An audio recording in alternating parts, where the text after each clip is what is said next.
बात 2 जून 2023 की है। शाम के 6:55 पर उड़ीसा में एक पैसेंजर ट्रेन कोरोमंडल एक्सप्रेस इस मेन लाइन पर आ रही थी। इसी समय साइड वाली इस मेन लाइन पर Yesvantpur Howrah superfast express opposite direction से आ रही थी।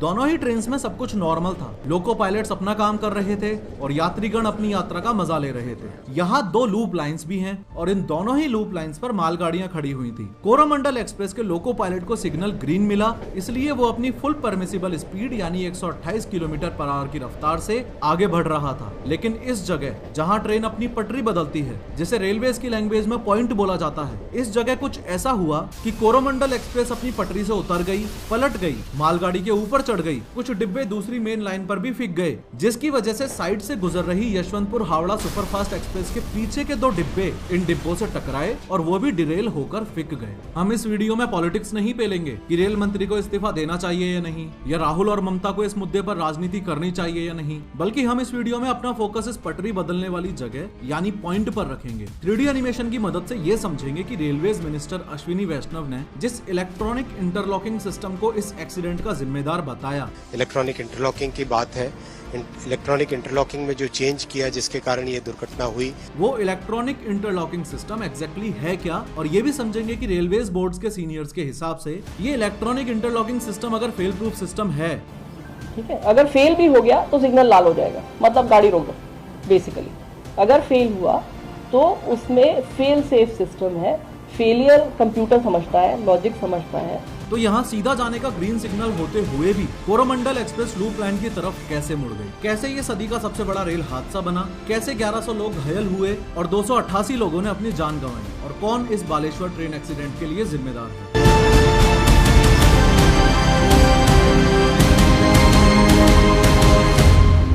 लेकिन हर बार की तरह शुरू से शुरू करते हैं। तो बालासोर में बहुत बड़ा रेल हादसा हुआ है। बालासोर ट्रेन हादसे पर पीएम मोदी की इमरजेंसी मीटिंग। हादसे पर हर अपडेट पर नजर, सूत्रों के हवाले से मिली जानकारी। ओडिशा के बालासोर में हुए ट्रेन हादसे ने हर एक को झकझोर कर रख दिया है। 2 जून को दोपहर 3:20 पर यह Coromandel express Shalimar railway station West Bengal से चल पड़ी। करीबन 25 घंटे का सफर करके इस ट्रेन को Chennai central railway station Tamil Nadu पहुंचना था। ये राइट टाइम चल रही थी और 6:55 पर यह बालेश्वर के नजदीक बहानका बाजार रेलवे स्टेशन के करीब पहुंच चुकी थी। दूसरी ओर दूसरी मेन लाइन पर चलने वाली यशवंतपुर एक्सप्रेस, जो कि एक दिन पहले सुबह 10:35 पर SMVT बेंगलुरु से चली थी और आज 2 जून को करीबन 11 बजे हावड़ा जंक्शन पहुंचने वाली थी, वो भी इसी समय 6:55 पर यहीं बहानगा बाजार रेलवे स्टेशन के नजदीक इस कोरोमंडल एक्सप्रेस को क्रॉस कर रही थी। यहाँ आपको 2 बातें बहुत अच्छे से पता होनी चाहिए। पहली इंपॉर्टेंट बात ये कि यशवंतपुर एक्सप्रेस अनफॉर्चुनेटली आज 3 घंटे लेट चल रही थी। यानी इस एक्सीडेंट साइट पे जिस समय ये कोरोमंडल एक्सप्रेस को क्रॉस कर रही है, निर्धारित समय की माने और अगर ये राइट टाइम चल रही होती तो यहाँ से इसे 3 घंटे पहले ही यानी शाम 4 बजे के आसपास ही गुजर जाना चाहिए था। दूसरी इंपॉर्टेंट बात ये कि बहानगा बाजार एक माइनर रेलवे स्टेशन है, इसलिए इन दोनों ही एक्सप्रेस गाड़ियों का उस रेलवे स्टेशन पर स्टॉपेज नहीं था। फॉलोइंग दिस ये दोनों ही ट्रेन्स अपनी अपनी फुल परमिसिबल स्पीड यानी 130 किलोमीटर/आवर से थोड़ी ही धीरे चल रही थी। कोरोमंडल 128 किलोमीटर/आवर की स्पीड से और यशवंतपुर एक्सप्रेस 126 किलोमीटर/आवर की स्पीड से।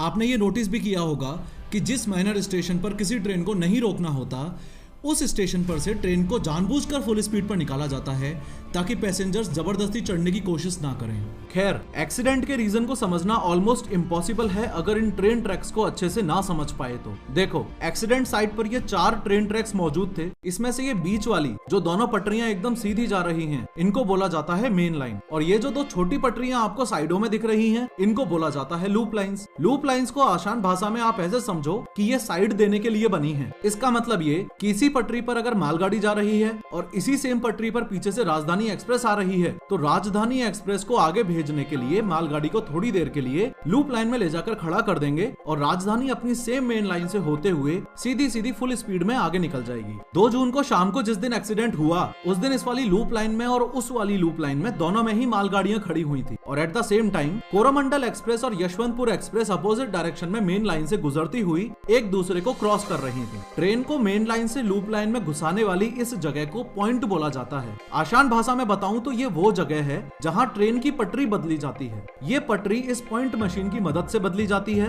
इसी चैनल पर इसी वीडियो में मैंने ऑलरेडी डिटेल में बताया हुआ है कि ट्रेन पटरियां कैसे बदलती हैं। इस वीडियो में अच्छे से मैंने आपको ये भी बताया था कि ट्रेन किस पटरी या किस डायरेक्शन में जाएगी ये ट्रेन के ड्राइवर यानी लोको पायलट के हाथ में नहीं होता, बल्कि ये रेलवे स्टेशन या प्लेटफॉर्म पर मौजूद एक ऑफिस से इलेक्ट्रॉनिकली कंट्रोल किया जाता है। लोको पायलट सिग्नल्स को फॉलो करते हुए बस ट्रेन की स्पीड को कंट्रोल करता है। सिमिलरली जिस समय एक्सीडेंट हुआ उस समय इंजन में मौजूद कोरोमंडल एक्सप्रेस के लोको पायलट गुणानिधि मोहंती और assistant loco pilot Hazari Behera के हाथ में भी ये नहीं था कि वो सीधे जाएंगे या लूप लाइन में घुस जाएंगे जिसमें मालगाड़ी खड़ी थी। इसलिए टेक्निकली इस एक्सीडेंट में इन दोनों की कोई गलती नहीं है और भगवान की कृपा से ये दोनों बच भी गए।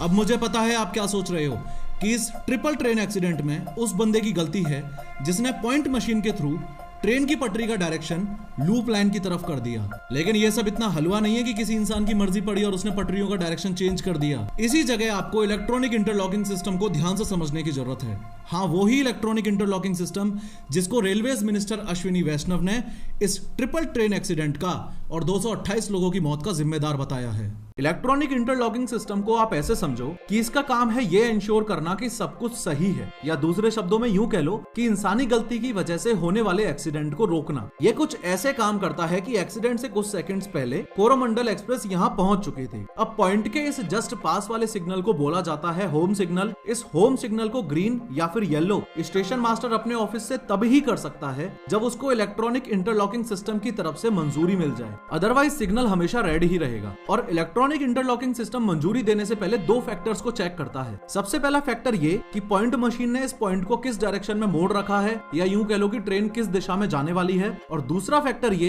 कि ट्रेन जिस डायरेक्शन में जाने वाली है उस पर्टिकुलर ट्रैक की ऑक्यूपेंसी क्या है, वो ट्रैक खाली है भी या नहीं। जिस ट्रैक पर ट्रेन जाने वाली है उसकी ऑक्यूपेंसी इस वायर के थ्रू चेक की जाती है। ये वायर जो कि पूरे भारतीय रेलवे के ट्रैक्स पर यानी करीबन 67,000 किलोमीटर पर पटरियों के साथ साथ फैला हुआ है। इस वायर में लो वोल्टेज करंट को पास करके ये पता लगाया जाता है कि कहां कहां ट्रेन्स मौजूद हैं और कहां कहां नहीं। एक बार फिर से सुनो।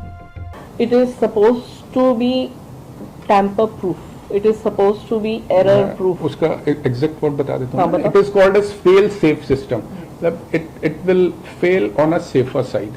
इस वीडियो में रेलवे बोर्ड मेंबर्स ने जिस fail safe electronic interlocking system की बात की है उसका मीनिंग ये है कि अगर पॉइंट मशीन ने पटरी इस तरीके से सेट कर रखी है कि ट्रेन मेन लाइन पर जाएगी, लेकिन यहाँ अगर ऑलरेडी ट्रैक्स ऑक्यूपाइड हैं, जैसे कोई लोको या इंजन खड़ा है, अरे लोको छोड़ो, अगर एक लोहे की रॉड भी दोनों पटरियों पर पड़ी है तो भी ये होम सिग्नल रेड हो जाएगा। टेक्निकली ये सिस्टम इतना ज्यादा सेफ है। होम सिग्नल रेड इसलिए हो जाएगा क्योंकि इस इलेक्ट्रॉनिक ट्रैक सर्किट का लॉजिक सेटिस्फाई नहीं हुआ। लॉजिक क्या? लॉजिक ये कि पॉइंट मशीन ने ट्रेन की पटरियों को जो दिशा दे रखी थी वो पटरियां खाली होनी चाहिए, वरना रेड सिग्नल यानी रुक जाओ। अब उड़ीसा में ट्रिपल ट्रेन एक्सीडेंट के दौरान कोरोमंडल एक्सप्रेस के साथ एग्जैक्टली क्या हुआ वो ध्यान से समझो। Railway board member Jaya Verma Sinha के अनुसार एक्सीडेंट के बाद बेहोश होने से पहले ड्राइवर ने उन्हें ये बोला था कि सिग्नल ग्रीन था।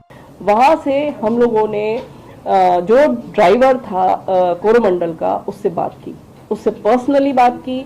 वो उस समय होश में था। उसने बताया कि उसको सिग्नल ग्रीन मिला है। उसके अलावा प्रिलिमिनरी इंक्वायरी की रिपोर्ट्स में और एक्सीडेंट के बाद 2 रेलवे ऑफिसर्स की लीक हुई ऑडियो रिकॉर्डिंग के अनुसार वो उस समय सब कुछ सारा कुछ क्लियर नहीं था। जो ग्राउंड से जो मिला था उसी के आधार पे सीम्स में अपलोड किया गया था। तो अभी फाइनली क्या निकल के आ रहा है? Point was wrongly settled sir. Point was set towards your loop line, but signal was through for main line. ऐसा कैसे हो सकता है? एसएनटी वाला अगर कुछ मैनिपुलेट करेंगे तो हो सकता है सर।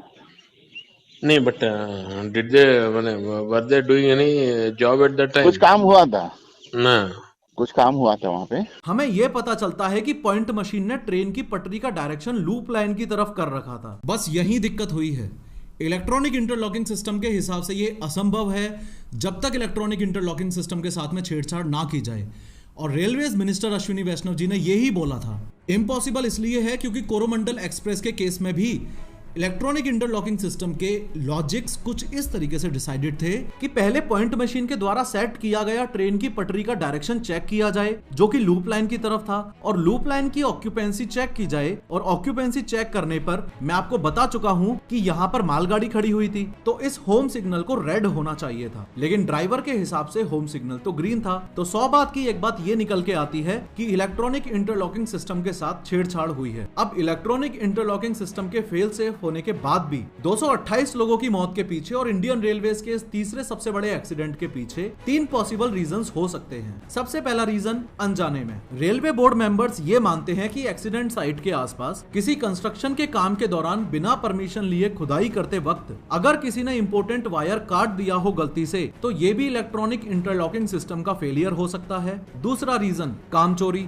एक्सीडेंट के बाद बात कर रहे 2 रेलवे ऑफिसर्स की जो ऑडियो रिकॉर्डिंग लीक हुई है, उसमें एक ऑफिसर बता रहा है कि SNT यानी signal and telecommunication department of Indian railways वाले बंदे ने मेंटेनेंस के दौरान लापरवाही की हो। तो ऐसा हो सकता है कि ग्रीन सिग्नल कहीं और के लिए सेट है और पटरी का डायरेक्शन कहीं और के लिए सेट है। लीक्ड कॉल रिकॉर्डिंग आप मेरे ट्विटर हैंडल पर सुन सकते हो। तीसरा रीजन सैबोटाज एंगल, मतलब किसी ने जानबूझ के ये कांड किया हो। बालेश्वर एक माओइस्ट एरिया है माइनर वे में, यहाँ पे सैबोटाज एंगल को टोटली रूल आउट नहीं कर सकते और ना ही रेलवे बोर्ड ने किया है। हम सबको ये समझना पड़ेगा कि इंडियन रेलवेज का electronic interlocking system tamper proof नहीं है। अगर स्टेशन स्टाफ, सिग्नलिंग स्टाफ और कंट्रोलिंग स्टाफ अपने किसी फायदे के लिए आतंकवादी के साथ मिलकर काम करे, तो इस ओडिशा ट्रिपल ट्रेन एक्सीडेंट के पीछे सैबोटाज एंगल भी हो सकता है।